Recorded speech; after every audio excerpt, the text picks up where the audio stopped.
Hello everybody, Sunday Delaja here from Kyiv, Ukraine. I'm back here today to continue the series that we have reviewed together with Mr. TOPE OWOLABI last week. And, it was so successful that people, even up to yesterday, people were still telling me about the program with Mr. OWOLABI.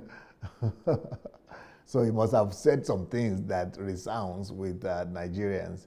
I was having another program altogether yesterday, and somebody was referring back to the program with him, and that he's just saying it exactly because he's very practical in his analysis.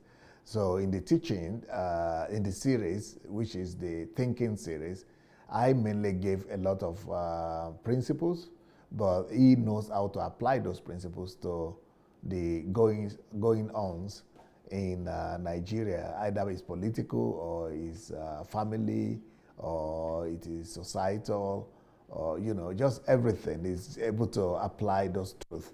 So last week, we wanted to go through the whole series last week, and we ended up just stopping, maybe at just one message or two. I mean, very small we did. So I'm sure he has a lot more to say today. So we'll allow him to go straight into the point and to be able to dish out much more nuggets to people who have been looking forward to say, this man is speaking their mind. In fact, every program I've had, somebody, either they have called into the program to mention the program or something like that. So this is part 2 today. Hello, Mr. TOPE OWOLABI. How are you doing today? We are happy to have you back. Good afternoon, Dr. Sunday. I'm happy to be here too. And greetings to everybody online this afternoon. It's a pleasure to be back. I'm so excited. And I hope we're going to benefit one or two things today. And it's going to affect our lives somehow. So I'm welcoming everybody on board. Let's see how it goes today. Yeah, thank God, because this is so needed. And I think what you are doing is helping our people to think. It's helping our people to think. And to also know that this is the main, because according to your words last time, you said, think this is our main problem in Nigeria, that if we could solve the thinking problem, that it will affect political and everything else. So yes, where do you want to start today? I'm going to be talking about thinking as it affects all our daily life. I think because since I finished that series we did the last time, even me, it kept me thinking and thinking almost every time. It put me on my toes, and I now see that there is need for us to ingrain this thinking series in the mind and heart of our people. One, I discovered that even in the family setup, do you know that some decisions that we take, that because we don't even think it through, we don't even think it out, it affects us. And I can see the way this affects us when we come even to the issue of Christianity in our country. When you don't think an action through, when you make some deliberate mistake that you make because of the shallowness of your mind, because of the shallowness of your thinking, and you make some grievous lifetime mistake. Now you go back to run to God and be crying and be making noise inside the church. Instead of you to go back to the basics and revisit the reason why you are in that precarious situation that you are. We decide we will only be calling unto God, God. It's like Nigeria. How stupid we should be we are right now in Nigeria, because we brought ourselves to that point. No, DSA, we are not this. What is going on in Nigeria now is a product of what we have done in the past 20, 30, 40, 50 years. Because we don't make any deliberate effort to do things right and make it work. We don't make any deliberate. Nobody has ever thought, say, okay, we need to first of all pause at this point in time. You see, there are some points in people's life that you need to first of all pause and think about your life. Not ordinary thinking, deep thinking. You must be able to separate fact from fallacy. And you must be intentional and pragmatic in your thinking. And this is going to help you. And this is what I'm talking about, our nation. You see, we've not gotten to that point in our history in which we have to sit down and have a deliberate, okay, no, we need to halt everything at this point in time. Let us sit down. What do we want? Where are we even go? Where are we going as a nation? Do we even have a purpose as a nation? What's going on with our life? What do we want to achieve as a nation? Are we copying other people what they are doing? What is our vision for our people, even for the people living in the society? What is the vision of the citizen? What the vision do the country have for the people? It's going to be a deliberate attempt, and this is not what only one single person is going to do. It's going to be all-encompassing. We must have a conscious effort to say, okay, now we have gone wrong in every facet of our life. Can we just come back on board and start talking about what brought us to this point in our life? But there's no way some people will never think of that. We are not interested in that. Even in the political sphere that we are talking about, we've never even got to the point. How do we end up having this set of people that we have in government? How do we end up having this set of people? You see, we've never addressed that. People are just running the rat race, running all over running etta-scatter, trying to see what they can grab. And when you continue, what is going bad will be worse. Frankly, I can confess to you, it's worse already right now. The only thing that is remaining is that people are still waiting for is that ticking bomb, time bomb of civil unrest or civil war, which we can still rescue our life at now if we decide to have a deliberate act of thinking. If our leaders can sit down and say, okay, look, we cannot continue life cannot continue like this. This is the way to perdition. You don't need to deceive ourselves. You see, we don't need to deceive ourselves. We are not going to get anything out of it. And this is applicable to individuals too. It's not even about the government. When you get to a point in your life, you must be able to sit down and reassess your own personal life. Where am I coming from? Where am I right now? Where am I going to? Okay, what have I done wrong? And thinking, analytical thinking, help you to resolve those riddles. You understand? And like most of us, some of the decisions we take in life, we don't think it through. We just say, oh, people are doing it. And I think we talked about it last time, because when you are trying to give us an expose about what thinking is, you are trying to take us to the deeper level of thinking, not this superficial one. And you are trying to let everybody go deep into yourself. We must be able to dig deep into ourselves. And when you dig deep into who you are, do you know that your potential will come out as an individual? Your potential will come out because you can think it by yourself. You don't even need a soothsayer to tell you. Most of the things that we do in life at times, if we cultivate the attitude of serious and analytical thinking, you don't need a prophet. You don't need a soothsayer. And that is why, you see, because people are so shallow in mind, they are so shallow in their thinking. The only thing they think in there right now is they need a prophet to tell them what is going to happen to them in life. Whereas life is intentional. Life itself can be pre-planned. Life is something, there's a book you wrote about. Life is predictable. Thank you. Your life, you yourself, by the time you go deep into yourself, you will discover that even your own life, you can predict it. You don't need any soothsayer to tell you.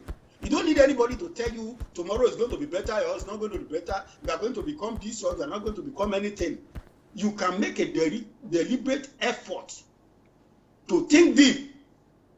And you know that when you think deep, you know it saves people's life. It saves your own life. Let's forget about people around you.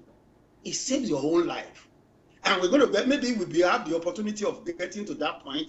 I'm still doing a preamble. What I really want to talk about today is the principle of analytical thinking, which is we're now going to spread it to other parts of life. But I'm just trying to do a preamble on this right now. So what am I saying? It saves your life when you think. And I hope most of those who were with us last week have gone to YouTube. I know they will not be able to finish it, because I know some of these YouTube series, even one out of it, like this principle of analytical thinking now, I spent 3 hours listening to it.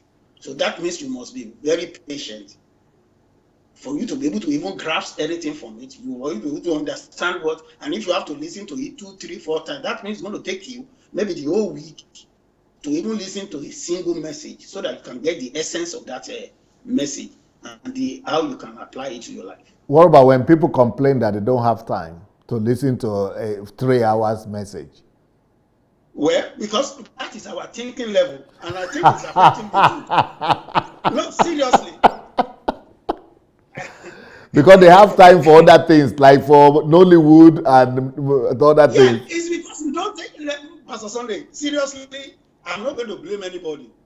I will blame because you see, people don't take life itself very serious. That's another thing.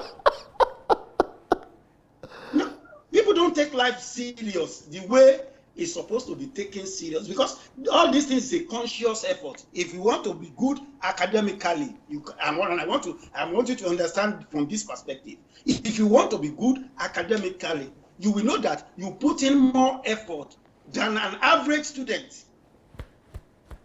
You have to put extra effort. You have to read more. You have to research more. You have to be intentional in what you want to do, because you know where you are going.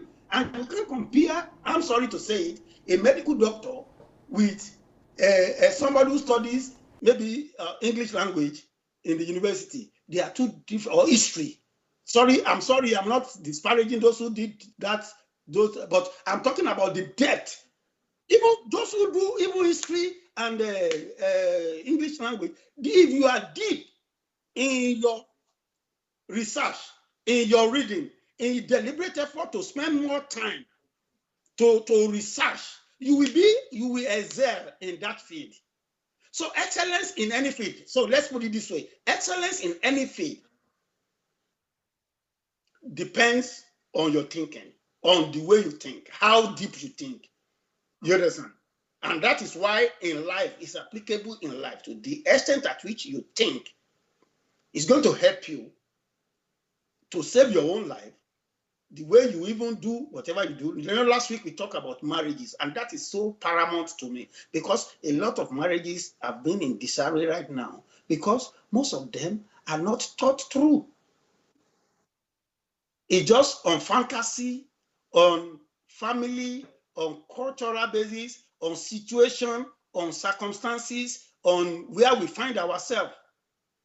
You understand? It's not that, oh, I'm ready for this. Most people, especially I'm going to say in Africa, they are not ready for marriage before they contract that marriage. Maybe the family is putting pressure on them. Yeah, because of family pressure. Maybe because somebody, oh, I'm old now, I'm 35 now. And most likely, I may be left out of this marriage thing. Let me just get somebody to get hooked to. And by the time you find it, because it's not thought through, by the time you find yourself in that situation, you discover that it's total chaos. And unfortunately, we bring children inside that marriage where we don't even have the intention to, we've never even thought of how we are going to raise our children in the first place. How do you want to raise your children? Are you intentional about it? Have you ever thought it through? Have you ever, okay, what do you want? What type of children do you want to raise? How do you want to raise them? You see, these are deep questions that cannot be answered by saying, oh, my brother is married, he has 3 kids, I have to have 3 kids. Oh, my friend is married, he has 5 kids, me too, I have to have 5 kids. Oh, my brother is married, they have boys and girls, me too, I must have boys and girls. And like last week, somebody raised it out that in Nigeria, they will put pressure on you that if you don't even have a work, you don't even know where you are going. You yourself, you don't even know where you are going. You'll be running all over the place. You cannot get anything right. The next thing they will tell you is that, why can't you go and get married? Maybe if you maybe if you get married, maybe the how do they put it? The good luck. Yeah, thank you. Maybe the good luck of the wife or the children you are going to have will bring good tidings to your life. Destiny. And destiny. Maybe the destiny will help you. And I can assure you, the Pastor Sunday, most of these marriages are in tata right now because it's not realistic. It's not based. And you talk about. You talk about when you are talking about, and I'm yet to go there, but I think I can refer to it now. When you talk about the principle of analytical thinking, and you are saying it is based on data research, it's empirical. Do you know that life itself is empirical? Life itself is empirical. We can say, okay, if you add 1 + 1 together, definitely it's going to give us 2. If you have 2 + 2 together, it's going to give us 4. But when you add 1 + 0, you will only get 1. You cannot get any other thing out of it. So now, how do two people with shallow mind, for God's sake, how would they come together? What are they going to produce? And this is the problem we have in our society. When we have leaders that are okay. Yeah, because you are saying life is empirical in itself. But in our place, life is regarded as ephemeral. It's more ephemeral rather than in our place, empirical. No, life is regarded as luck, destiny. Yeah, that's ephemeral. Yeah. They say, okay, I don't even know how I'm going to put it. The way they see life is that you just walk on the road, and the thing just come to you. No plan. You don't have to plan. Even when you plan, there is limit to which you can plan. God will take care of the rest. And I used to tell people, look, most of the things we are doing, we have to leave God out of it, because God doesn't even have anything to do with your stupidity. God doesn't have anything to do with the way you handle your own life. If you are supposed to go to school, Pastor Sunday, and you decide to leave school and be smoking ganja, or you become a trance in the school, you will fail. No, you don't need to preach. You don't need to preach to anybody on that. If you decide not to read your book and you want to go and do an exam, you will definitely fail. You don't need to preach to somebody of that. No need for prophet. No, you don't need any prophet to tell you that. You understand? If you're supposed to sit down and score 300 over 400 to pass your JAMB, and you decide to, and you did not prepare enough, and you score 250, you don't need any pastor to pray for you before you know that it is your effort, the effort you put in.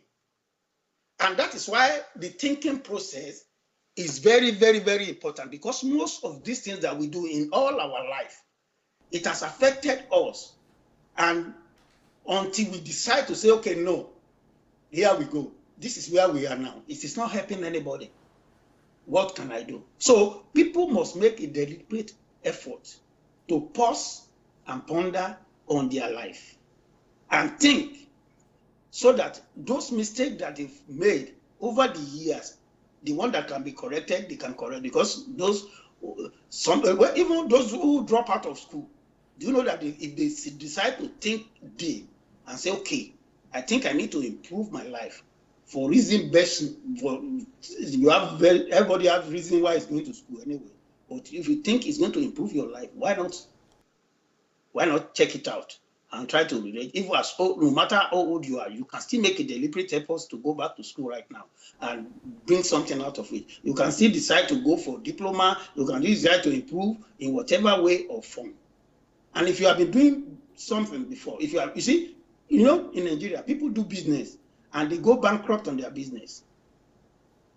And they will be saying it's the devil. I just spoke to a friend of mine. They go for deliverance, Yeah. That one is. I spoke to a friend of mine yesterday or 2 days ago. He's a very rich man, and he said, "Oh, hey, I'm hanging out here. The devil is it the devil?" He says No, people are so parochial. The enemy. Thank you. He said the enemy. I'm battling it out with the enemy. I said there is nothing.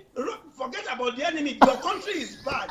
It is bad. It's bad. There is no way you can plan. There is no way you can say this is what you want to do. Everything is in tata. So even if you have the money, those who are going to fleece you out are there beside you. They will take the money from you. You cannot. So the system is so bad that even when you have a business, before you know it, you will go bankrupt. Why? Because even the support system you need for your business to flourish is not there. But now they'll be running all over the place. Say, oh, they have to go and pray. They have to go and talk to a pastor. They have to go and talk to a prophet. The prophet will need to deliver me. Oh, it is the enemy that have swallowed my cash or my business. I said, no, this is the problem. The problem is that the environment in which you are doing the business is toxic. When the environment you are doing a business is toxic, when there is nothing that, okay, if you are running an hotel in first place, and you have to use diesel 24 hours, how many traffic do you have in your hotel? That you will realize the money that you will use to run diesel engine 24 hours. You definitely there's going to be problem because you have to take care of the overhead costs. Overhead costs. You have to take care of the building itself. You have to take care of this. You have to take care of that. And even people will not come because the economy is down. We are not even in recession right now. Because when you talk about recession, we can still say we are just manipulating one English. Because there's no recession right now. We are down and down and down. And there is no pointer to how we can get out of it. And people don't think of this. People now say, oh, it is the enemy. Oh, that is but do you know that bring that same person that is talking about enemy, bring him to a decent environment. Bring him to a place where the economy is, where there is law and order, where the system is working. He's going to thrive without even saying in the name of Jesus.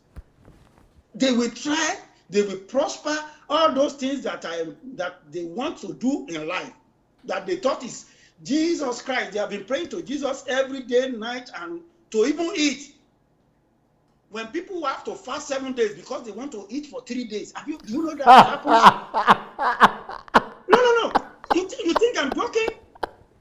People fast 7 days because they feel they must eat the next 3 days.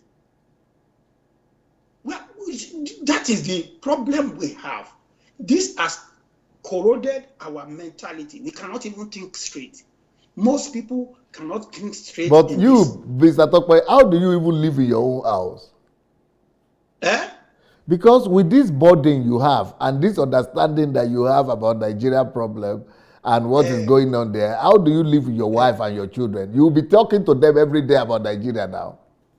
No, we don't even talk about it. They know me because let me tell you, you see, me, they don't even understand what me, because I've been doing this my foundation this thing, and I traveled to Nigeria. They could not reconcile the reason why after working for a whole year, the rest of the money I'm able to muster, I will have to travel to Nigeria to go and take care of some people somewhere. They could not understand that. And these people are not your relatives. No. They could not understand. They will not even put their money inside of it because they don't really believe. Why are you stupid? Why do you have to go? But do you see the way and when you see the experience that I gather over the years with the mindset of people, you understand? With the mindset of people, the way they even think. First 2 years that I started that project, people feel threatened that I'm coming to take their political space. And I just laugh at them. Because when they see you doing anything good, that is the mentality. That is the thinking. When they see you doing something to affect your society, to affect your environment, first they will think, he's coming with his political agenda. He's want to come and you take over the power. You understand that? And that is where the wahala will start. They will start to attack you. They will start to undermine what you are doing, and they will not support you in whatever form or way, because they believe you want to use it to get to where you are going to, which is the problem we have, even in the churches, even in the home today. there is no trust. We don't trust each other. We don't believe in each other. We don't believe that everybody has his own assignment in life, which does not have anything to do with yours, and that all of us can even do our own thing, and we can still make everything work. We may have different ideology or different approach to how you want things to be done, but do you know that we can still do it, and everybody will still thrive, everybody will still be okay? But the thinking is so bad that we see everybody as threat. And I'm going to blame it on the church. You see, when I started listening to you, I have a paradigm shift on the way I see preaching in the church. When I sit down in the church now, I listen to you and I analyze what you are saying.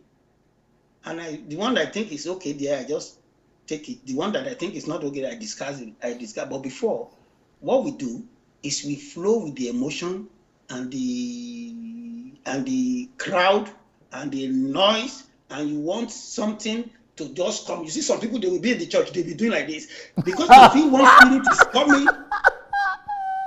They suspend their thinking. At that point, most of them will suspend their thinking because they believe something is supernatural is coming to deliberately change their life. No, but you are in America. You are talking of America too? No, that's because we go to America, they go to African church, the same thing they do in Nigeria, the same thing all these African even churches, in America. That's what they do. Unless you go to this white people's church, the same hallelujah in the name of Jesus, Holy Spirit, fire, all those things. Yes. No, but the church, do you go to church now? Yeah. But if I'm a pastor, I would have called you to come and be preaching in the church. No, I'm not qualified. You know, I'm not sanctimonious. I'm not qualified. Why? Yeah, but what you are saying, what qualifies you is your knowledge now, your wisdom. No, okay. That is another thing about African churches. What qualifies people in churches is supposed to be the knowledge, yes, that they can dish out. But what qualifies people is if you obey, if you are very close to the ministry, you are a worker, you are an attendant, you come to their program, you are faithful with whatever they say, dogmatically you follow them, you don't question them, you don't ask questions. Okay, but what you are describing now means that you are qualified only if you become a zombie. Yeah, thank you. You are only qualified if you go by their rules, and their rule is autopilot. Like we said last week, you have to follow what they are saying. You can't question. What about your own head? What about your own brain? No. That one is not relevant.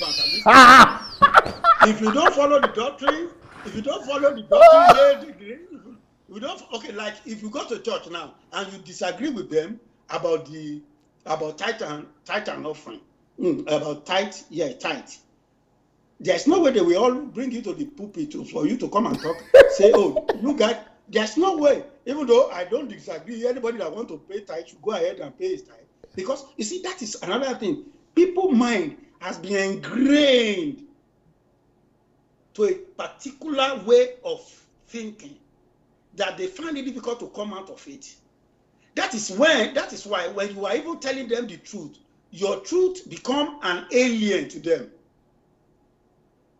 The truth you think you are saying, it has no meaning to their life because they are not used to it. Most of your preaching, when you start to preach it, they now feel threatened that what the heck is this guy talking about? Where is he coming out? What is he talking about? This is not what we know. This is not what our GOs, our pastors have been telling us. This is what we have been doing. This is what we have been practicing every day. And we are used to it. And they will tell you it works. Do you know why it works? Because they can see the materialistic part of it. You see, they believe every time they ask God for something and He's doing it for them. Why? Because they can see maybe they have clothes, they have big cars, they have big churches, those are the minute thing that they attach big importance to, and they project it for their people. The only way you are successful in the church is when you are not sick. When you are not sick, I can come out and tell them, oh, I've been in this church for 20 years. I've never gone to hospital for one day. It's because you are not sick. Because you are not sick does not mean that the other person will not be sick. Oh, I've not gone to the hospital because God has been faithful to me. Oh, no, because you have not gone to the hospital because you don't have a particular sickness that the other person has. It's not because God deliberately leave you and you want to convince other people not to go to the hospital. But you need to tell this thing. You need to tell this thing to your church members now. I tell it to people that care to listen. But anyway, look, you see, I think these things have eaten deep into our mental faculty to the extent that it's going to take a total re-engineering of our brain for us to understand that the reality facing us right now is different from all those things that has been put in our mind for the past 20 years. And I'm going to tell you one thing. I used to tell people, I said, look, I drive every day. Here in America, I drive every day. Within the last 3 weeks or 4 weeks, I've put almost 10,000 miles on my car. 4 weeks. That means you can see the extent in which I drive. Okay. I said, I've never thought of it one day that I'm going to have an accident. It never crossed my mind. So, but why? But maybe it's because you are going out every day and pleading the blood of Jesus. No, and that's what I want to tell you. That's what I want. I've never one day, hey Jesus, oh please, oh save me today, oh, or I go on fasting and prayer because I want to drive. And like I told you, if I drive 10,000 miles in 4 weeks, then you will know how much I drive every day here in America. That is how much I drive in a year. In a year, yes. Now, but let me now tell you this. Do you know that if I travel to Nigeria, between a distance of just 30 miles, no, let's say Lagos to Ibadan is about 100 miles. I will have gone on fasting for 3-4 days so that I will not die. I will have gone on fasting for 3-4 days so that armed robbers will not attack me. I will not have gone like this time now. Even now, right now, I can tell you, nobody, most of us living abroad don't want to go back home now because of the kidnapping going on. Because they, I don't want to die. Fear of death is there, number one. Now, number two, we now discover that, okay, why are we in this situation? It's because the security system is terrible. The roads are horrible. You can just be driving, you can see the next vehicle overtaking you in the ditch. Why? Because the roads are so terrible that it's all for a decent human being, it's impossible. You don't even need to go through that road. They're supposed to have put a yellow tag on that road that there is no way any human being should pass through it. But this is the road that we have, even within the city, even on the highways. So we will have to pray. Can you imagine the energy we put into praying for God to save you from something that in a place where people think deep, in a place where people make deliberate effort to make things work, in a place where there is law and order. I'm not saying that there is no bad things happening, but it's not something that is haunting us every day. Imagine when something is haunting you every day, even when you sleep. Do you know that in most homes now, people cannot even sleep fully? Most of them will have to sleep with one eye open. Imagine if people are not even having at least 6 hours to 8 hours sleep every day. Now, imagine what that is going to have on that man or woman at the end of the day. because it's going to affect you as soon as you start growing old and you are not having enough sleep the way you're supposed to have sleep. You are not resting your brain the way you're supposed to rest your brain. It's going to affect you in life. So look at the socio-economic effect of our deliberate effort not to think and think right. Can you imagine the effect on our life? Can you imagine the effect on the society? Can you imagine the effect on our children? And like I said, most of the children we are raising these days, we raise it because we could not even think it through before we get into the marriage. Then we start battling so many things, demons. Then that's when in Nigeria, now it helps them in Nigeria. That's why you take all these children, you take them to the pastors. Oh, pray for these children. Oh, they are possessed. He's not listening to me. How will he listen to you? Because the environment you are raising or her is not even good for the child. The influence is just too much. It's like even here in America, you dare not go and live and your children is schooling in certain part of this America. You don't take especially those of us that come from Africa, you don't live in that environment. By the time you live in that environment and you let your children go to those schools, you are in trouble because they'll be consumed by the gang. So when you think it through, then you say, okay, no, I'm not going to get involved in this. This is not what I want. I have to make even if I'm going to pay higher rent for me to live in a decent environment. That is a deliberate effort. And okay, the school, I have to think of the school. But so do you know people, they will only think of the money they will save by getting a low level house than think of the future of their children in living in that environment. And I still have to come to talk about this, because you see, the family is very precious when it comes to issue of life challenges, and how we can even save our world. You understand? You see, because we are consumed, especially most people that are in diaspora, when you are coming, your mentality is quite different. By the time you come here, maybe you've not been able to achieve anything when you left your country, and now you have the opportunity of working. You start running all over the place. Maybe you went to, some of them, they go to nursing school, medical school, or whatever school they went to. Before you know it, they get consumed with what they are doing at that moment. They forgot those children that they brought with them. They will never pay attention to them. And all these things boils down to thinking. They will not pay attention to those children that they brought to a new environment. They were only interested in how they're going to work, how they're going to make money, how they're going to build mansion in Nigeria, how they're going to buy car, how they're going to go. But the children that came with them, most people will not make a deliberate plan to include them.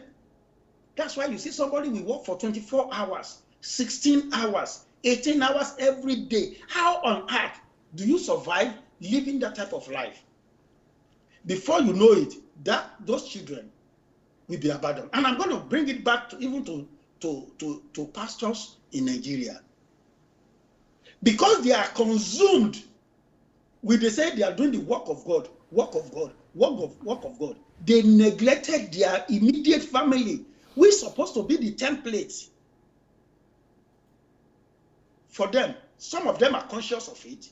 They think deliberately about it, and they have intentional way of raising their kids. But most of them, they are consumed because the only thing they see is work of God, work of God, work of God. They will go to church on Monday, Tuesday, Wednesday, Thursday, Friday. If they are the traveling tribe, they will travel all over the place and they will abandon their children. And before you know it, because they will never take time to think that, oh, even though I'm doing the work of God, my children must be of importance to me. I must give them the attention they needed. I must give them I must instill in them the values that they need to thrive. I must be able to relate with them. I must be able to talk to them. You see, all these things is based on deep thinking. So when you now abandon your children, you did not do the needful, what you're supposed to do. You did not do your own part in raising them up. Then you'll be taking them to churches. The pastor should pray for them. Pastor should prophesy for them. And I also want to talk about this prophecy and us as human beings. You see, most people, they ran with prophecy. And they forgot that they need to do something to bring that prophecy to pass. If they hear a pastor telling them, oh, you're going to travel out, do you know that some people, they will abandon the job they are doing? Traveling out does not, even when there is a prophecy, and that is another way, I'm just so confused. Even if there is a prophecy, they thought it's like magic. They thought prophecy is like magic that's going to come, piam. One, do you know the reason why? Somebody has come to the church that the pastor says something today, and tomorrow I got it. Oh, the pastor said I'm going to get my visa, and I went for interview yesterday, and I got it. Everybody will not believe everything is instant. That is the life of it. Instant. Immediately we will get it. You will get it. We will get it. But they never know that there is process. There is process and protocol that you have to go through to get to whatever you want to achieve in life. Why? Because they don't think that way. The thinking level has been faulty. And that is what we are building on in the churches today. That is what we do in churches today. We don't allow people to think about their own life. Their process of thinking has been distorted or has been put in a shell. They have been caged. Yes, they have been caged. So they can run. That's what they run with. So until we have we made a deliberate effort to sit down about our own life. And the funny thing about life is that, do you know that, Dr. Sunday, we are different from each other. We can never be the same. We can never be the same. Everybody is different. Our DNA is different. Our makeup is different. Where we come from is different. So there is no way we can run the same race. You have to chart your own course for yourself. Don't be deceived. Because somebody has gone to the mountain for 7 days and you think he got his result, you think you too will have to go to that 7 days mountain. That is what people think. They follow others to do what they are doing. They never ask themselves questions. And you know, questioning is part of thinking. Critical thinking. Questioning is part of critical thinking. You must be able to question everything about your life. Because if you cannot question your life, how will you question somebody? Because you know, most times you talk about people questioning others, but what come to think of it, that others are not even relevant in this equation as far as I'm concerned. Me, question yourself, question your life, question where you are, what you are, what is the purpose of my life? Most people cannot define it. They cannot define it. Why? Because they are not used to thinking about it. Most people go by the flow. They follow others to do what they are doing. And that's why I want to tell you one thing that is prevalent in Nigeria. And you will understand how it is. When people see that people are selling phone to make money, they just saw one person making it, selling phone. Before you know it, the whole Nigeria is selling phone. Almost everybody will go and look for money and they will invest and they will destroy that business because why? Because people follow people, and that is why it's easy for them to be controlled by the pastors. It's very easy to be controlled because they do what other people are doing. Whatever business they. But that is a proof that people don't think. So you don't think on your own, so you just follow somebody. You just follow the leader. That's what they do. And that's why That's why we have this set of political party that we have in Nigeria. They just follow. They don't know anything about what even the leader. Can you imagine? I was thinking today. In Nigeria, we know those who are bad. We know those who are thief. We know those who are fraudulent. We can see it. It's because there is no way. I'm your family member. There is no way. Your people will know you more than me. Yes. Your family know you more than me. And they can tell you who you are. But even then, when we know that this man is a thief, can you imagine a governor that has defrauded the state? And you people come to me that say, okay, I should vote for him to go to the Senate. Imagine that. We know that you are a thief. You are a fraud. You've never done anything good as a governor of a state. There's nothing you've done for your people. And yet, you will still come on the pulpit or on the podium to tell people to vote for you. And people will not think. They say, oh, it's our people. He's from the west. He's from the north. He's from the south. He's a Yoruba man. He's an Hausa man. He's an Igbo man. That is the template we use in our political equation right now. Competency is thrown overboard. Integrity is not part of it. Even intelligent is not part of it. People don't care if you are brilliant, and that's why you will always be a threat to some people, because they believe you know too much right now, Dr. Sunday. You are too intelligent for our people. Too intelligent, because all this analysis you are doing, it doesn't hold water with my people. They will just look at you and say, it don't come. See, it's just brilliant. And that's why Wole Soyinka will never make any inroad in our country, even though it has what it takes. That's why people like Femi Falana will never make inroad. He will only be making noise outside the context of the politics. For him to be on charge, because they know it's going to cause problem. And that's why in our political structure, people don't think about the type of people they put in power. They just follow other people. They say, oh, he's an APC man. Let's vote for him. He's a PDP man. We have to vote him. Oh, this place is meant for PDP people. This place is meant for... So they don't even care whether he has any program, whether he has any solution. They will never talk about the solution to our problem when they are voting in Nigeria.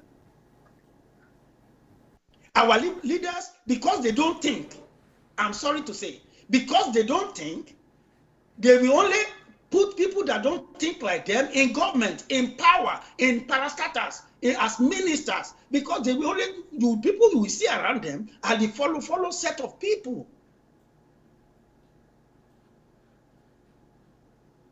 Those are the people they will bring out, because those are the people that we do rankadede to them. When we say rankadede, you understand what they mean by rankadede? No. You know, in Hausa, it's an Hausa language. When they want to greet, they will do like this. They will kneel down and do like this, rankadede. Okay. Yeah. What does that mean? I don't know. I think that's a form of glorifying the big guy, the big person, or it's a form of respect, I think. Okay. In the Hausa parlance. It's like saying Kabiesi. Kabiesi, thank you. So they want people that will follow them. And you can imagine now, let me tell you let me shock you with something that is going on in the political system that I find it difficult to reconcile. And people will be making noise. Can you imagine that in a state where the governor got there by crook or whatever means he got to power, do you know that he's the one that will choose who's going to be the councillor in your village? Horrible. He's the one that will going to choose the person that's going to be the chairman of your local government. He's the one that is going to choose people that will come to the House of Assembly or go to the Senate or he has to have the power and influence. Can you imagine? He's the all in all. So they will never think of bringing anything to affect the people in that society except the governor says so. So the extent of any development in a state or a country will now solely depend on one man, either the president or the governor. Why? Because other people cannot think. Other people will be, not that they cannot think, they've been rendered useless in the equation.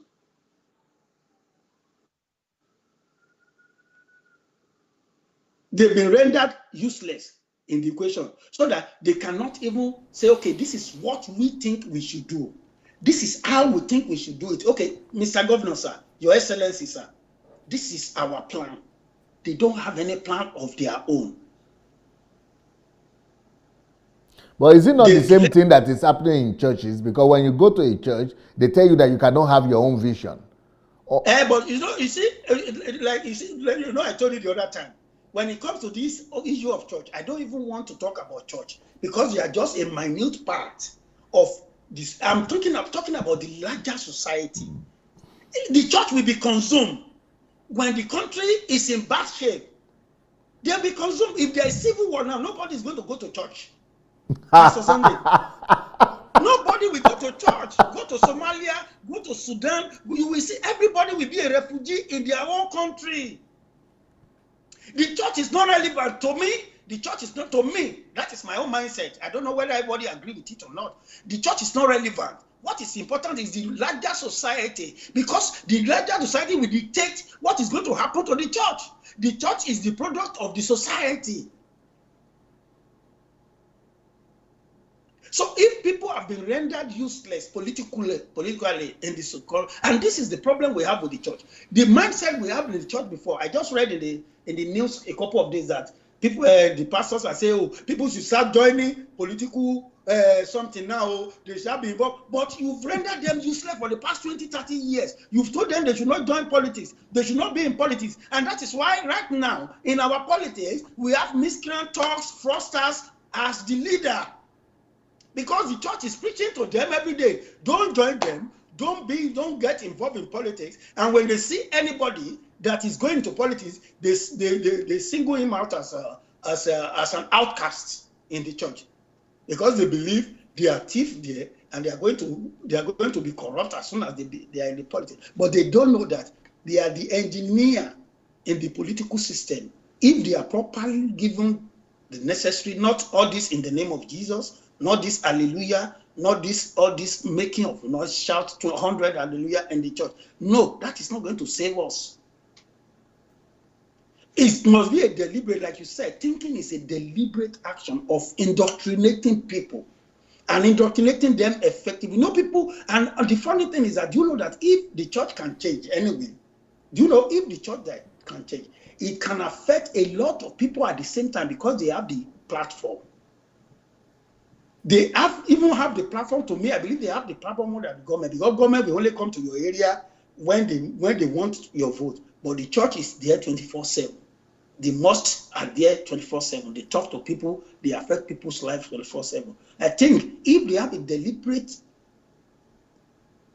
to think about making the people responsible politically, then there will be a change.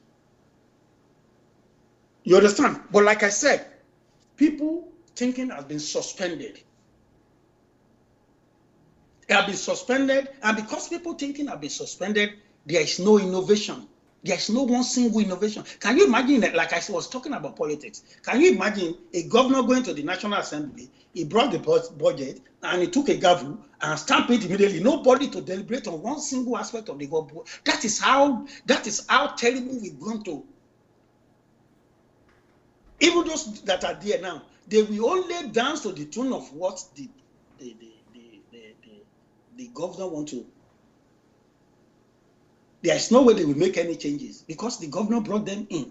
Instead of the people to bring them in, instead of people to think that this is not going to work, we have to think beyond all these little things that we are thinking. We have to think deep that this is not serving us.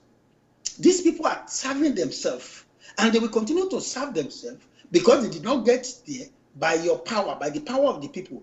They only get there by the power of the few individuals that they know that are powerful, Godfatherism, and all those things. And when you get to power through them, you will only dance to their doom. There is no amount. You cannot even force your way in.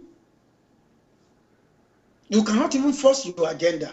Even when it is good for you, when it is good for your family, you cannot even force it out. So these are the things that people thinking has been suspended politically, both from the church and even in the larger society. So if you now ask people, what is the solution to our problem now? We have to go back to the act of thinking. We have to go back to the act of questioning. We have to go back to the act of being purposeful in our thinking. And I think that's why I have to talk about the principle of analytical thinking. Beautiful. I don't know if I've made any points. Oh, you've made too many points. And, I want to appeal to everybody that is watching us, please. Don't just assume that you think because you live abroad. Don't just assume that everything is okay with you. You go and listen to, there is no one individual in this world that has gone to that series, and thinking series, and has not come back and said, wow, I didn't know this thing before. There is no one who has gone there and have not said, wow, I'm so happy I got this thing. It will shake you. It will make you to know that you too need to work on yourself. So it's on YouTube. It's called Thinking Series. And please go ahead and get it. Or you could get this book, Read Yourself of Shallow-Mindedness. We all need to work on ourselves. Don't be so prideful to think that everything is okay with you. Work on yourself. And then you will discover that you'll be able to help other people. Once you are able to help yourself, you'll be able to help other people as well. You begin now that Mr. Tope will be telling us about the principles. The first principle alone he will talk about. You now use it to judge yourself. If your own thinking and everything you do is according to that principle of being purposeful, which is going to be probably the first one he will talk about. Yes, sir. And of course, for those people who want to call into the program, I want to tell you people that you all have opportunity to call into the program, and you just need to go to Facebook Messenger. Once you get there, send us a note or SMS message. Send us a message that you want to call on Move Agents. So you go to Facebook Messenger, look for Move Agents, which is one word, Move Agents. Once you get there, write that you want to contribute or you want to call, and we will call you back. Let's go back to Mr. Tope right now. Like I said, we've just been doing preamble, but I still want to I've touched one or two aspects of the principles of analytical thinking. You see, I think thinking itself is like a job for every individual. Wow. We have to take it. You have to take it as a job, because every moment of everybody's life, we have reason to think about one thing or the other. And I think this is going to do us good if we start thinking about our life now, because there is no way you affect your society if you cannot finish thinking about you and your immediate family. You are not going to move forward. If you start thinking about you and your immediate family, and you can find resolution or solve at least 70% of your own personal issue with the art of thinking deep and going deep about life itself, then you'll be thinking about the society. And that's why a lot of people, they are follow. Why? Because they could not think for themselves, and they could not think deep about their own life, so they lost purpose. They lost it outright. They only go by what people are saying. They only go by what people are doing. People are doing this, let me do it. And that's why I want to go into this principle of analytical thinking. You see, you made mention about 8 principles of analytical thinking, and I'm going to state it out. Then I think we can deal with the issue of purposeful thinking. Number 1 is that you must be purposeful in your thinking. That means you must be deliberate. That means you must be intentional in your thinking. Do you know that most of us, we think porously? Do you understand that? Yeah. We think porously. We just think just like that. If I ask you tomorrow, what do you even think about yesterday? You cannot even say, you cannot put a hand on it. And that's why people, when they are alive, their life go with the wind. Their life is blown all over the place by the wind, because 1, they don't have the art of thinking purposefully. When you think purposefully, then you will have aims and objectives.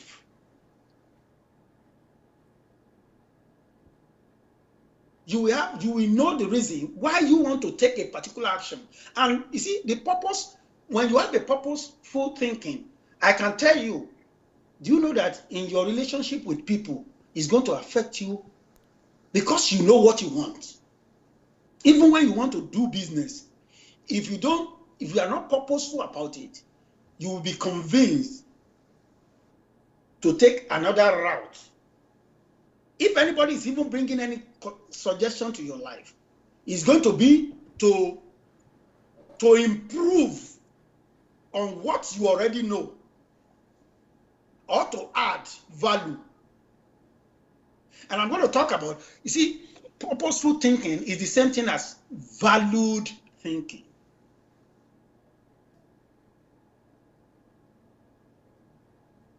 You see, in relationship, most of us, and I don't know why I'm going back to the issue of marriage, we are not purposeful. We don't even know the reason why we get into it. We don't even know what we want. We just say, oh, maybe that girl is beautiful and is this, is that. We just go into it. We are not even intentional about it. And when you are not purposeful about the way you attend to your own life issue, how are you going to be purposeful in the way you deal with other issues that are of larger interest? So we must be purposeful. And when we talk about, when you are talking about being purposeful, you talk about purposeful in the line of God. But you see, most times when people talk about this God matter, to me, I believe people are just too far. People are just too far with understanding what it means to have purpose of God. Because they see God high up in the heaven like that, or they see God somewhere that they cannot even grasp God. They cannot even see God, but they don't understand that God is in their everyday activity. In everything they do, they can reflect God. In the way they deal with their wives, they can reflect God. In the way they deal with their children, they can reflect God. In the way they deal with friends and family, you can reflect God. But when people are thinking of the purpose of what is the purpose of God for my life, people see it as a very far away something. So it's vague to me. To most people, it's vague. But let's come back to us as an individual. The purpose of God for you is when you discover your calling, which area of your life that will influence people around you, which area of your life that will impact people around you, which area of your life that will be, that you will be like a mentor to other people. So the discovering purpose is a deliberate effort for you to discover who you are as an individual. And you know that people can only think of this if they understand where they are coming from. They understand where they are now And that's why the other time I said people need to pause at every point in their life. So when you think deep in yourself, you discover the ingenuity that you have as an individual. You can tap into the reservoir that you have in you and bring it out to affect your generation. So discovering the purpose of God is when you can discover yourself. And I think discovering God in you is when you know what to do at the right time. When you know what to do at the right time, it's going to tally. It's going to tally. But you have to be purposeful in the way you think about it, about what you want, about what life is, the meaning of life to you. You have to be purposeful about it. Okay, you want to raise your children. You have to be purposeful. You have to be intentional to say, okay, this is what I want my children to be. This is not that you are praying about it. You have to make a deliberate effort to follow through step by step. I see that as the act of thinking. And until we continue to cultivate this habit, this mindset of purposeful, pre-planned. Most of us, we don't pre-plan about life. Like I said, we've said it over time that we just go by what comes our way every day. You know, all of us it's like the waves. Ooh, we follow the wave. If it goes back, it goes back. If it moves forward, we move forward with it. That is how most of us think. But when you think through every decision in your life, do you know that we cannot even easily get into trouble? I don't know, maybe people understand this. If there's going to be a fight between you and your husband and wife, as a man, instead of you going with your emotion and you hit that woman, do you know that if you decide to step back and think it through, okay, if I beat this woman, if it is in America, I'm going to jail. Do you know that consciously you will not even try it? Because why? You don't want to go to jail. And it has been ingrained. Do you know that all this deep thinking that we are even talking about is not something that is so far away from us. It's not something that is far, far, far away that we start looking for. It's something that is affecting us every day of our life, that if we just sit down, okay, look at, like I said, you don't want to hit that woman because you know you're going to go to jail. Okay, you don't need to think too much before you understand that. Like here, if you are driving, you know you don't have a driving license. You know, if police gets you, you are in trouble. You don't need to think it too much before you understand. You dare not. If you do it, you know you are in trouble. So your action will be based on purpose. I dare not go and ride a car because that's going to get, maybe I don't even have a paper. Can you imagine that? And you are riding a car. Even when you have a paper and you are riding a car, you don't have a driving license, you go to jail. So most of this purposeful thinking, it guides us in our actions. It's a deliberate thing, and it is pre-planned. When you say it's pre-planned, you start to, you know, when you are talking about purposeful, the purpose of God you see, God has a deliberate mind of creating us to be what we are. Everything is structured. Everything is structured. There is law and order in the creation of God. God has purposely made everything. There is light. There's reason for God to create the sun. For us to have night and day. For us to have oxygen and carbon dioxide. It's a deliberate effort of God to make things the way it is. Now, if our God is deliberate, that means the message for us is that we too must be deliberate and purposeful and plan our life. You know, the last time you did the HMT and you were talking about law and order, and you are bringing everything from the Bible and how everything has been structured. You know, I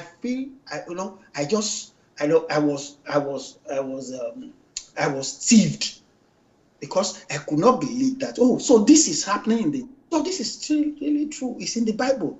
People can see it, but you know that people don't preach it that way. That is not the way it is preached. We don't see law and order that way. We see law and order as a selfish way of our own life. Oh, you must not fornicate. You must not commit adultery. Oh, you must not kill. Me. We don't see it as a way of affecting our larger. So if I'm good, if I don't do what you are doing, then I can crucify you.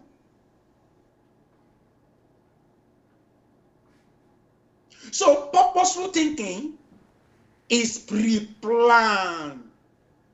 And when we start to think, to do that in our own personal life, that means you are ready to see the results of what tomorrow will be before now.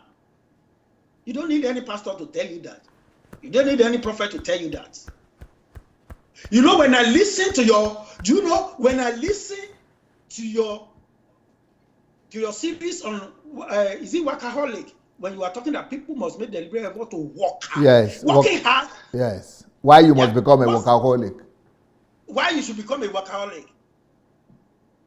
Do you know that people don't understand that you need to put time in? You must put time in for you to get results. Don't deceive yourself.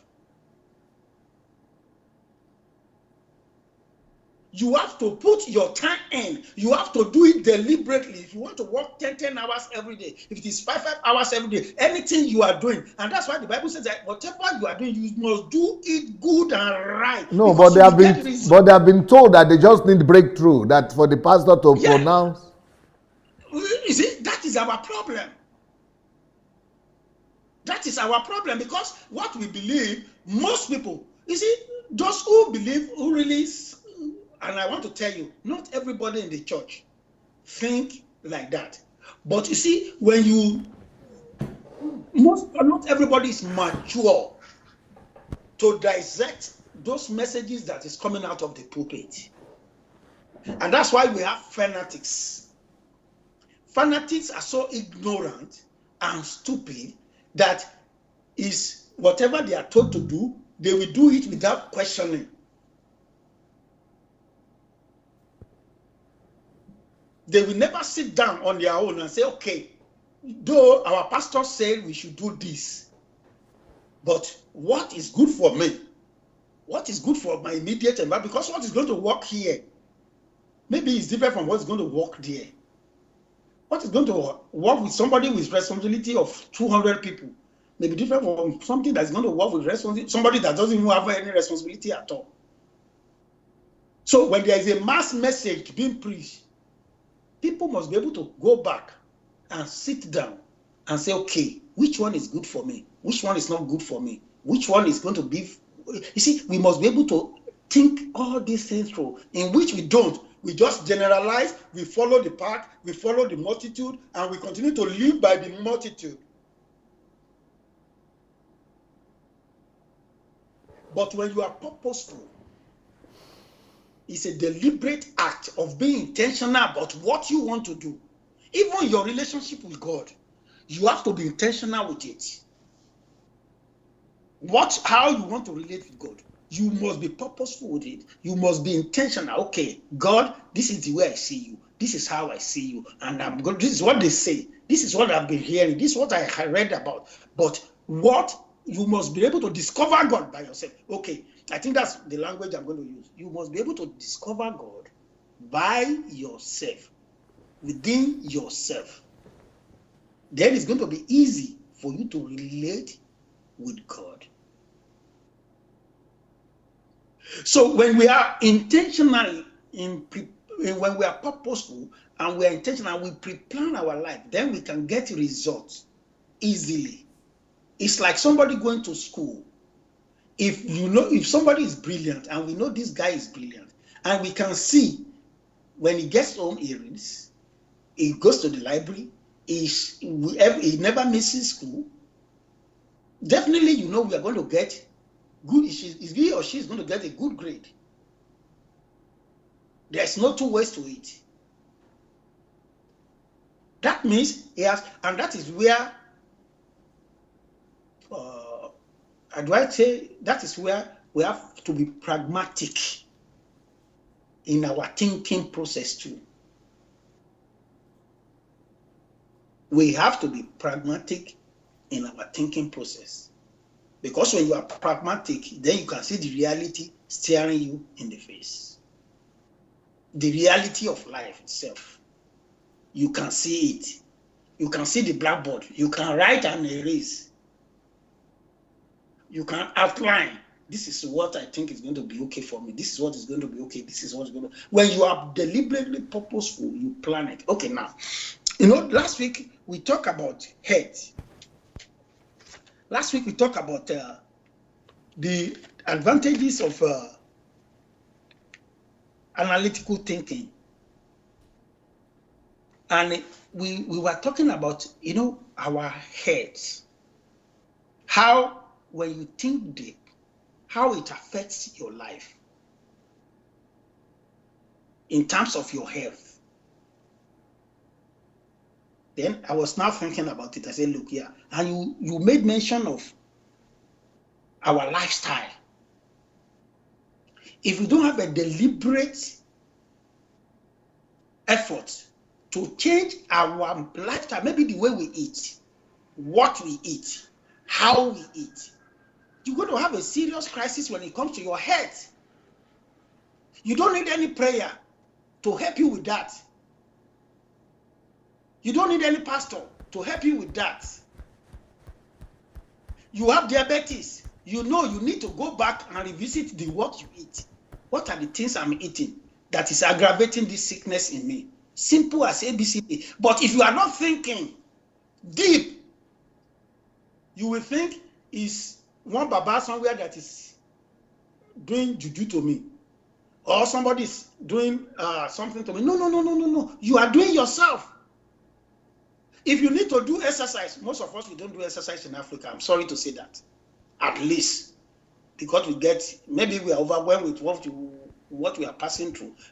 But the exercise we even do is even more than the normal exercise people do, because people are fasting already before there's no food. People trek from one distance to the other. So when it comes to do exercise, it's not like regimental like the way people do exercise here.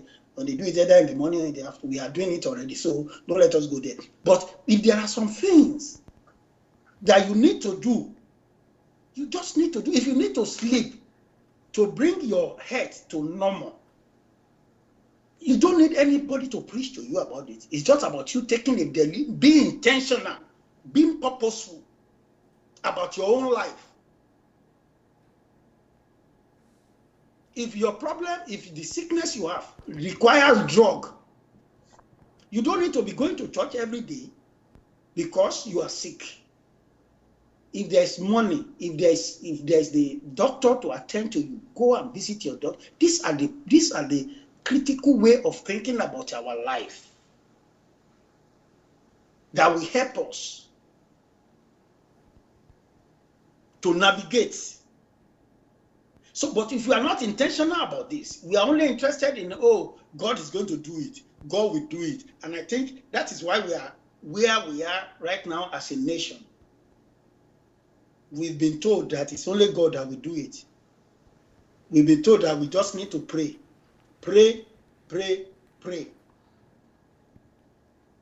But the action and the thinking that is required of us to effect the change that we needed in our society, we neglect it.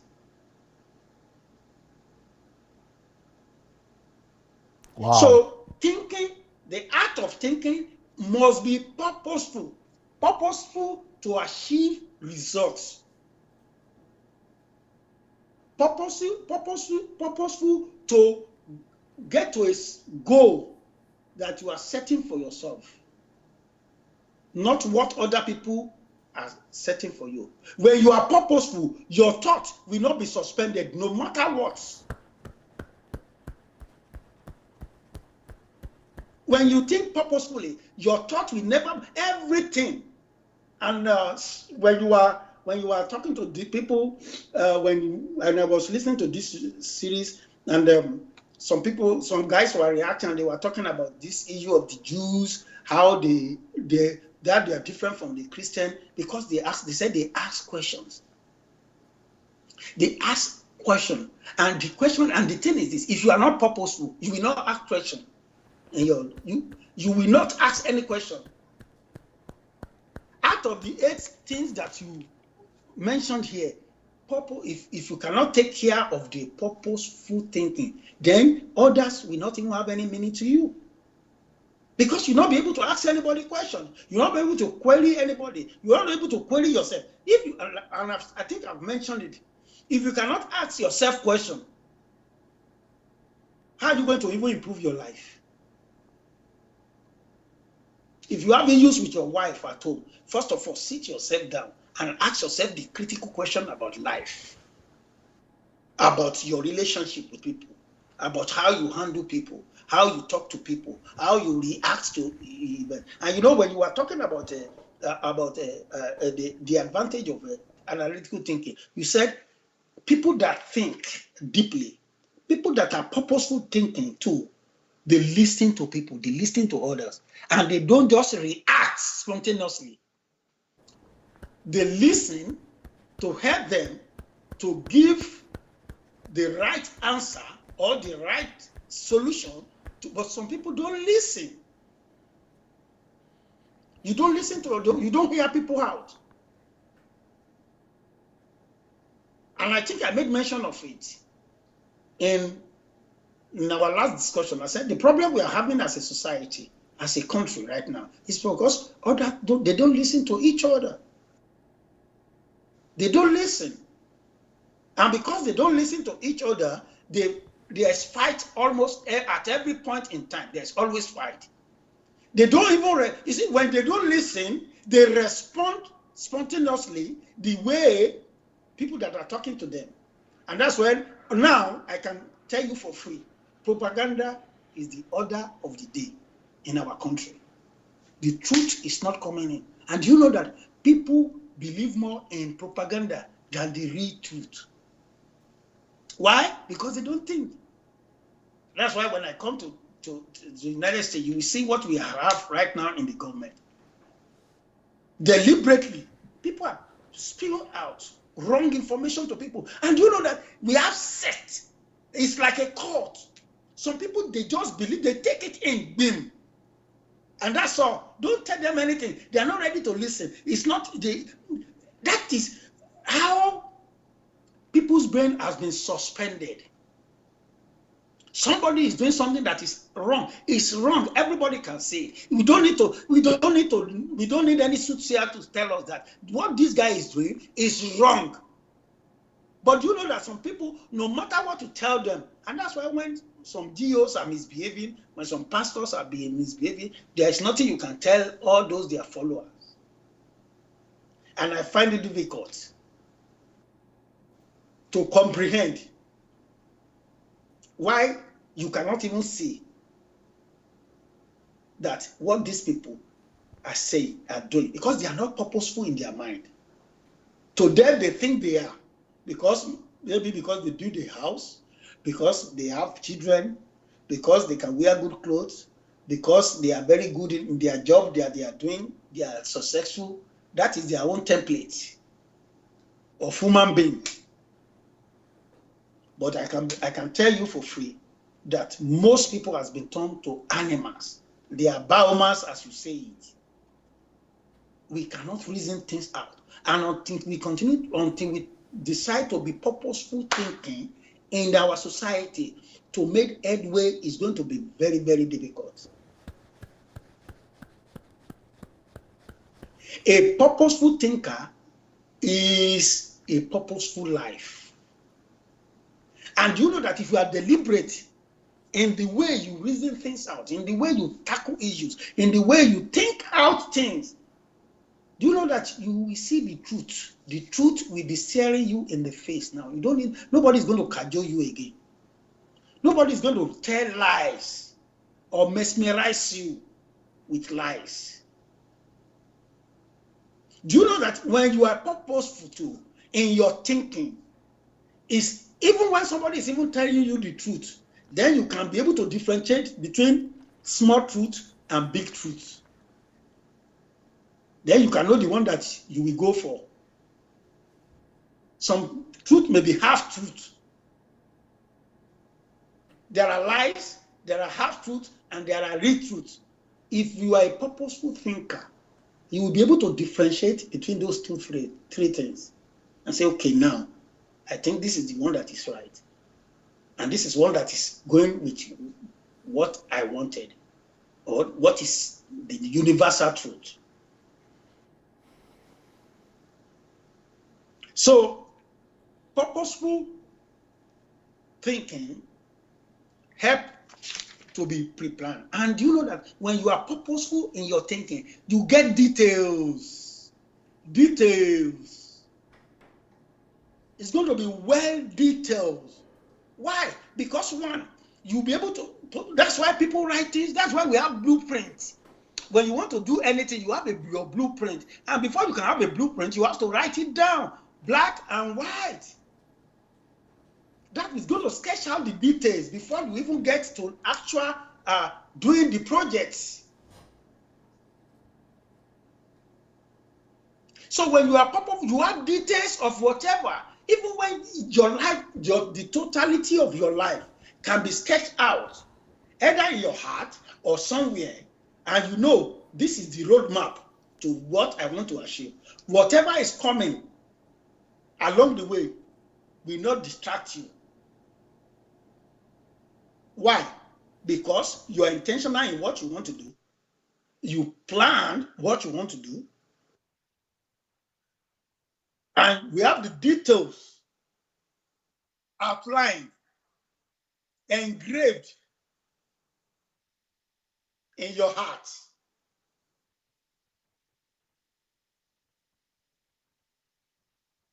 So any other thing that is coming, but most of us, we don't have details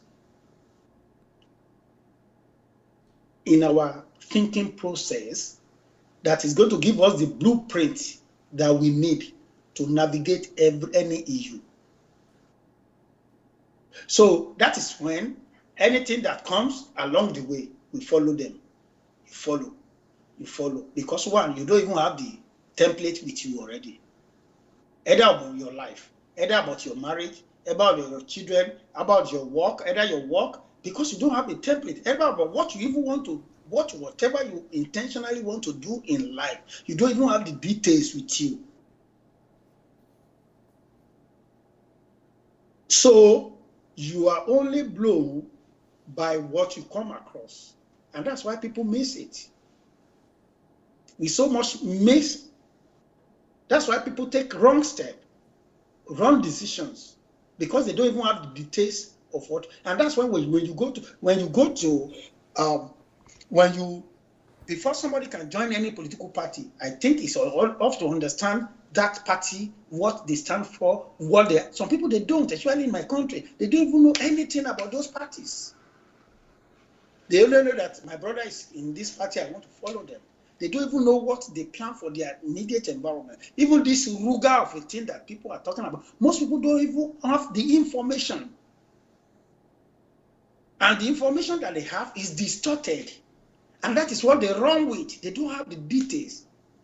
A purposeful thinker will be detailed in everything he does.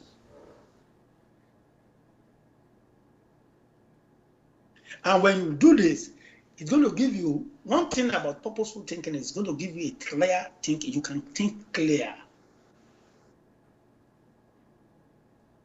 You can see. I can see very clearly now. You'll be able to see things differently from the way other people are seeing it, because you have a clearer picture of what you want to see. Because in the first place, you know the mind of God for you. You are intentional about it. You plan it because God planned everything. Now you have the details. So it gives you a clear thinking. The way you think is going to be very clear.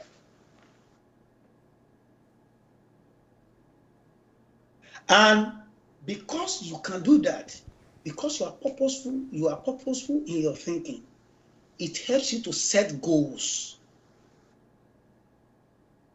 Most of us, we don't set goals about our life. We don't even know where we are going. As most people that are listening today, they only flow with where they find themselves. Most of us, and that's what we are used to. Where you find yourself. Oh, luckily, thank God, I'm abroad. I'm working now. I'm making money. That's where you find yourself. The reason why you are where you are, you don't even know it. They only know it in this superficial level. And that's what people run with most of the time. That's what they run with. Because they only know it in the superficial level. They don't even know it because they never have the time to even think about it. But when you are purposeful, intentional, planning, and you have the details, then it's easy for you to set a goal about your own life, the life of your children, the life of your ministry, the life of whatever, or even your society. It's like, when you are talking about you're going to affect Nigeria, everybody were looking at you, say this man is not serious, because they could not understand where you are coming from. What are the things that you have? People don't need to understand. Most times, it's like when Jesus Christ came to this world, people don't understand him. They don't understand what he's doing. They were just wondering, why are you disturbing us? You are just son of Joseph. Where are you coming from? Why do you come to the temple to scatter us? This is how we have been buying and selling in the temple. This is what we are used to. We only know the Sadducees and the Pharisees. Those are the people that we know. These are our teachers. We know these are the people teaching us in the temple. You just came. You don't even go through the training. You don't even go through the theological school. You don't even go through the seminaries or whatever they go through. Now you are just coming. People don't understand Jesus Christ. It's so foreign to them. Whatever he's saying is so foreign, but unfortunately for them, they never knew that the template of whatever Jesus is doing, executing in their heart, has been given to him by God. And he understands, he's so convinced within him. So everything that is happening, even his disciples that were following Jesus Christ, they never knew what Jesus Christ stands for. Do you know that? Even Peter, all of them, they are only interested, and I'm going to come, they are only interested in being with Jesus because they think, oh, the Messiah has come. He's going to rule the heart. Oh, I will be governor in this state. I will be governor in that state. I'm going to be the head of this place. That's the reason why most of them that are following Jesus Christ then, they thought he's going to take over the world. Just like that. They could not understand his messianic purpose. They could not think deep enough to understand. And that's why every time Jesus Christ keeps asking them, who do you think I am? Because he knew all these people surrounding him. They don't even understand the essence of his life. Even when Peter was able to tell Jesus Christ that you are this, you are that, he's not even, I don't think he's deep enough to understand the weight behind what he was telling Jesus Christ. He doesn't even understand. He's just saying it, and that's how most of us behave in the world right now. That's how most of us behave in the churches right now. We don't even understand the depth of our own personal calling. What we are meant to do in life, we don't even understand because we don't think deep. We don't explore it. We left it untouched.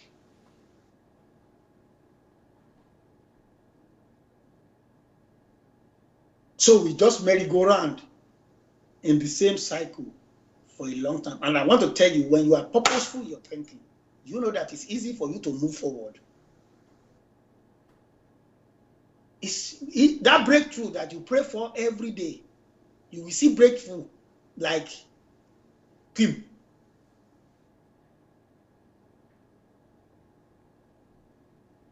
Let's go back to the issue of working hard.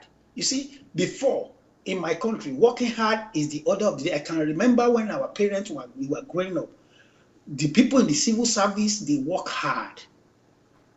They work and they serve the nation. Even the people in the private sector, they do what they're supposed to do. The police is okay as at that time. There is value to life.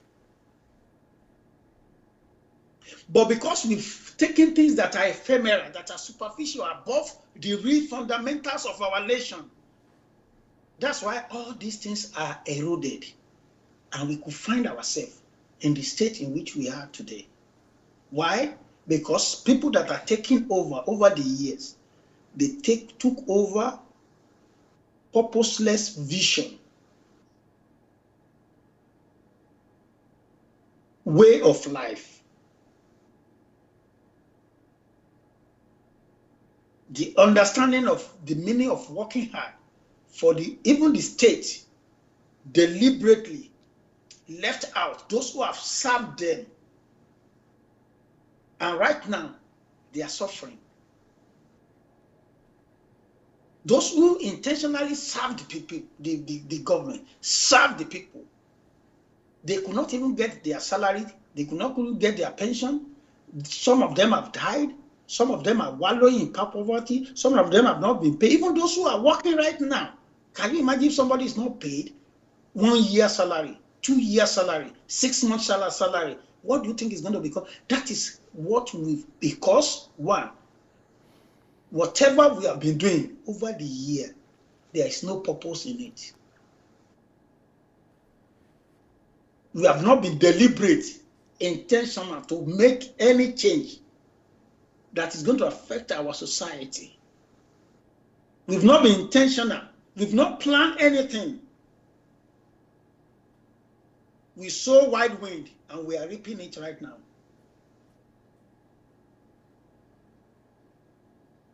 So until fundamentally we are intentional, we are purposeful in our political life, this is what we will continue to get. Until we are intentional, we decide to say, okay, the type of society we want, this is it. Or if you go to Europe, you discover that these people have planned their life over the years. And they have a strong foot because they thought about, we don't think about tomorrow, where we come from. We don't think about tomorrow. We think about tomorrow superficially. And you know how? Because only self. If I can build a house, if I can have an investment that's going to take care of me and my family, if I can have a business, if I can do this, me. That is what we are thinking about. That is the only thing that is in our mentality. That is the only thing that is in our brain. If the larger society is sinking, but unfortunately they forgot to understand that if the larger society sinks, all of us are going down the drain. We are going to be in for it. And we are already in it right now.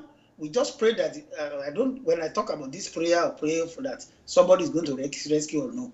But I think all of us must have a paradigm shift on how we think we can resolve the issue of our nation. It's not about one party. It's not about one individual or group of people. It's about deliberate efforts from all of us to be purposeful. You know, the last time, when we talked the last time, I said, look, if we don't start educating people about the power of thinking, serious, it has to be, people need to be, all of us need to be deliberate in this act of thinking, serious analytical thinking. We must be deliberate about it. And if it is to start with these politicians, let them organize like this. All this we are talking about is something they can see. If you are, some of them, if you think it is very difficult for you guys to bring anybody in to come and talk to you. Go on YouTube, go and play it for your people. Let them listen to it. Let somebody go and scribble out something about it. Because everything they politicize it in Nigeria. They personalize it. If it is not from them, that's why I told you the other time, when you have House of Assembly that dance to the tune of the governor, when there's somebody that is a deep thinker that want to bring a lofty idea that is going to affect the society, that is going to affect everybody, they will not take it from him. They say, oh, he wanted to shine more than the governor. Oh, that's going to be his idea. They will hijack it. They will not let that good, lofty idea see the light of the day because it's coming from a particular set of the country. It's from a Yoruba man. Oh, it's from an Hausa man. It's from Igbo man. No matter how good the intention is, if it is not the governor, then it cannot see the light of the day.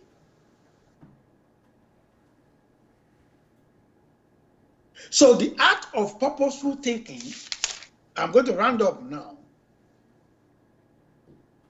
help us to set a target. Because I think we're going to stop on this purpose. Yes, our time is already up. Only this. Oh, very good. Yeah, okay. So we have to continue next week. Yeah, okay. Okay, we're going to continue next time. So now, when we are purposeful in thinking, one last thing I want to say is that it's going to separate goals that are similar. We cannot differentiate things that are. When you are purposeful and intentional in your thinking, it will separate goals that are similar. And that's why what we have is how do I put it? Multi-purpose. No. People follow the multitude. Yes. To do what. But when you are intentionally purposeful in your thinking, you can separate. Even when they look similar, you'll be able to separate. You'll be able to discern. And I think that's where the discerning spirit that is being taught in the church comes in. I have a book on that. It's called The Law of Difference. You'll be able to see the difference in everything. Difference between, the difference.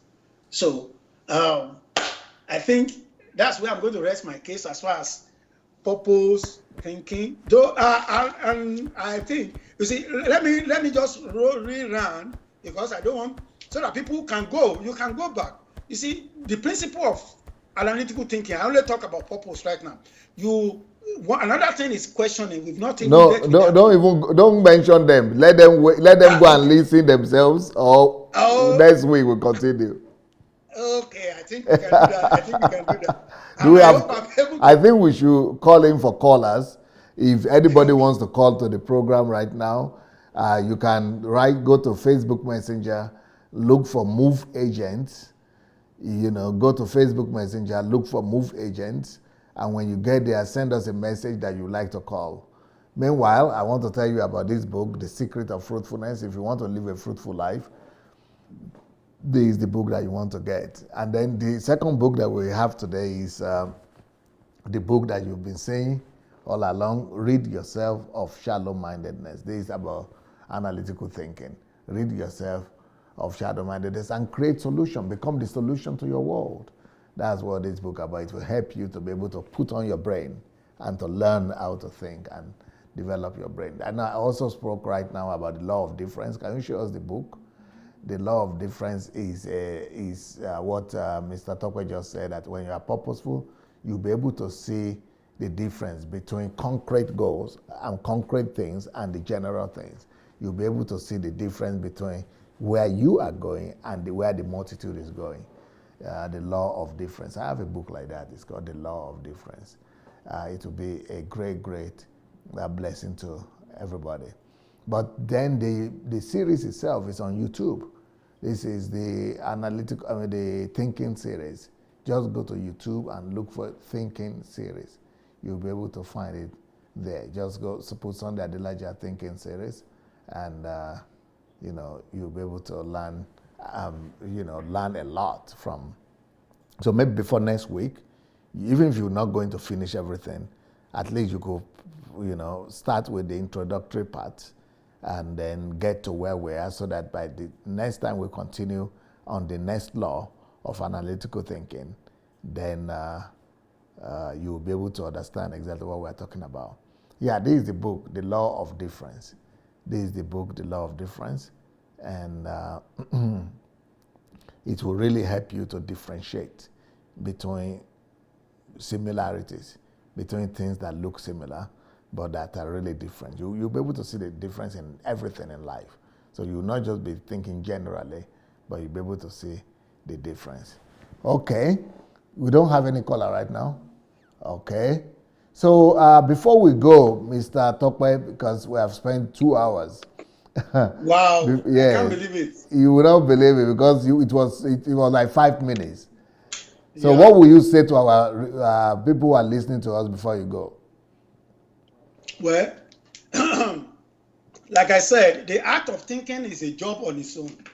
And we must make a deliberate effort not to be thinking about this, our superficial way of life, to think deep, so that we can bring the resources. You know, everybody is embedded. It's like Africa that has a lot of resources embedded in the soil, in the abdomen of Africa. But unfortunately, because we are so porous in our thinking, we allow foreigners to come there and exploit it and giving us peanuts, and we are good with it. The same way with us as human beings. If we cannot think deep in our heart, if we cannot think deep about ourselves, then we will not be able to appreciate. You will not be able to appreciate yourself. You will not be able to place value on yourself. You will not be able to bring out the resources that you have as an individual that will affect you and affect your generation. You will not be able to even explore your own life before you even thinking of exploring the world around you. I think next week we have to call it. Please write down what we'll call the next time we meet. I think we should call it learning to think through questioning, because I'm sure we are not going to go beyond questioning next time. Yeah, I don't think we will go beyond questioning. I trust that you will be able to dissect. You'll be able to dissect it in such a way that we will not go beyond. We will not go beyond that one point. Yeah. So, but I think we have a call. I think we have a caller. Okay. So yes, you might need to. You might need to go and wear your headphone or earphone. So yes. So that you could. You could hear it. What the person will be talking about. So for anybody else who wants to call, please go to Facebook Messenger, and when you get there, look for Move Agents, one word, Move Agents, and then write to us that you want to call. Just send a message to us, send a text, and say, I want to call. We will call you back. Hello? Hello, DSA. Good evening. Good evening. This is Sister Adeola, yes. Yeah, on this thinking topics, what I thought was Nigerians, we don't think. If you remember, on the death of this Fasorati's daughter now, there was first instance of one lady whose testimony about the attack on that same Akure or whatever road. Yes. The family she was raped, the 9-year-old, the husband, and the whole lot of before they came back to their, abroad residence. Nobody, all the, southern, regions, they didn't think that, they need to address the issue there. Yes. Now that Fasorati's daughter is now being killed, then they want to uproot and start unnecessary war. Yes. Because if they have investigated that, they will know either it's Fulani or typical kidnappers or the bandit that is so infiltrated in the southwest now. Yes. But it's unnecessary for them to start labeling herdsmen, Fulani, whatever. It's unnecessary. That is not the way to solve issue. But Nigerians, we are not solving. All of them are not solving issues now. They are only aggravating more anger, more disunity, more of everything about Nigeria now. And this is not what we need at this time, this time of government. There has been always these things even before Buhari came on as president. It's been all there well before Buhari came in. And because now that Buhari is there, whatever is happening now, everybody is pointing Buhari is the one who is engineering, kidnapping or Fulani or whatever. No, I don't think that's the way we should attack this issue. They should all step up security of the country, which we all can see that the security in the system is really, really, really faulty and bad. I mean, since the time of Boko Haram, when they should have gone to Zambezi, whatever forest this Shikau is, and attacked the issue long time ago. We won't get to where we are today if they first of all need Boko Haram in the board when it started.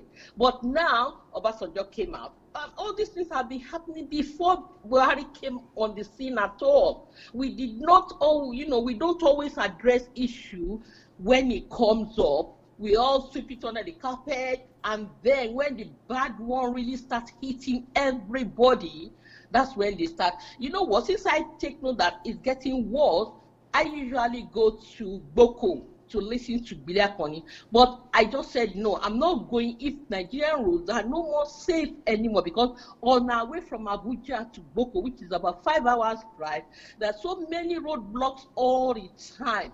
I will leave, let's say like 12 midday, we won't get to Boko till about 9 time. We will, the roads are so bad that it delays the journey. And then I started getting a bit, scared that, but I've been fortunate, yes, I go through. But once I now take note that the incidents of attacking, kidnapping, and all that is happening, I just stopped going. I said, no, I'm not going anymore. I'm stopping this journey. Whatever I can gather online is more than enough for me. It's not that I need to go to gather anything. No, thank God for media. Technology. So all these things that is happening in Nigeria is for the government to look into their security and step it up, put the right things in places. All these Dasuki who embezzle the money meant for all this security, it should be dealt with, should not be released from jail. Let him just be an example to show to the people that, yes, we are dealing with issues as soon as we find those culprits who are destabilizing the country. But they don't think. And, even the government don't think. You're thinking of the population that are riddled with poverty. How can you be poor and think? I can't see thinking in a poor people. The government who are rich and everything should think, and if you say, yes, I want to come and rule the country, then start taking your brain serious too, and use it, and don't let just your, medulla just rot in there and do nothing about it, So that's what I just want to contribute, because this issue of this insecurity is so hard, so sad. So, for a 94-year-old man to lose his daughter now, the man, I'm sure, Fasolity is not going to last long with the issue of the loss of the daughter now. That man will not last long, and it's a shame that it happens to an elder statesman, those we can even look up to, who can, who have done so much for the country. It's rather a shame. So thinking has to be, increased in our society, and that's it. Thank you very much. DSA. Wow. Thank you, brother. Beautiful. Thank you so very much. Thank you so much. Well, Mr. Tope, we have to continue this thing with questioning, learning to think through questioning next time. And thank you so very much for the dissection today. It was like 5 minutes, 2 hours, like 5 minutes. And I want you to continue, if you don't mind, to continue next next time. Okay, sir. Thank you, sir. Thank you so much. I never knew we spent 2 hours. I just thought we just started I was still thinking we are still doing the preamble. You only made 1 point. Yes, I never knew we spent 2 hours. But anyway, thank you for having me. Thanks to everybody for coming on the show. Thank you. Peace. Have a nice day, sir. Bye. Yes, sir. Bye. Wow. Well, thank you so much, everyone, for coming. And to get the books in Nigeria, just go to DSABooksPlanet.com, DSABooksPlanet.com, and you could get all of them also on Amazon. So thank you so much. Peace.